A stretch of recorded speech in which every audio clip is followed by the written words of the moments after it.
when a 5-year-old girl was mailed to her grandma for 53 cents. Several children were sent by mail between 1913 and 1915. One of them was 5-year-old Charlotte May Piersdorf. Charlotte May wanted to visit her grandmother. However, they lived 75 miles away from each other. Her family couldn't afford a train ticket. Her mom's cousin, Leonard Mokel, was a postal carrier. He rode the Idaho mail train from Grangeville to Lewiston. The Piersdorfs lived at the end of the line in Grangeville. Mokel would sometimes spend the night at their house. Charlotte May's mom asked him to take her as a parcel. In 1913, the USPS introduced their new parcel post service. Previously, people could only send packages up to 4 pounds.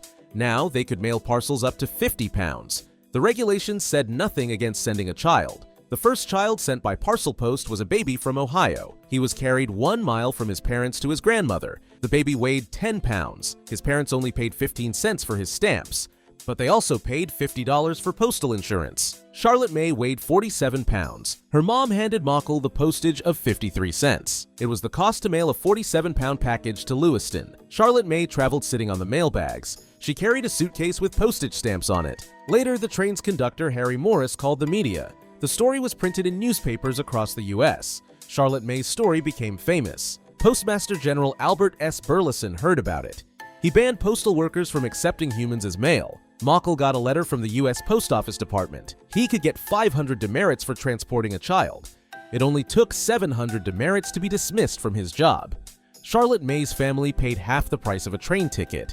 Mokel was spared the demerits, but the new regulation didn't immediately stop people. A year later, a woman mailed her 6-year-old daughter, Edna. Edna went from Florida to Virginia. It was the longest journey a child made by post. Edna's parents had split up. Her mother had fallen on hard times. She needed help to get Edna to her father in Virginia. A child care worker took temporary custody of the girl, but she didn't have the budget for the train fare, so Edna went on the mail train riding on mail bags. The 720-mile trip cost 15 cents in stamps. Postage stamps were attached to the back of her coat.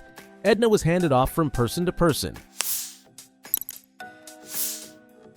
Eventually, she was delivered to her dad's door. The last journey of a child by post happened in 1915.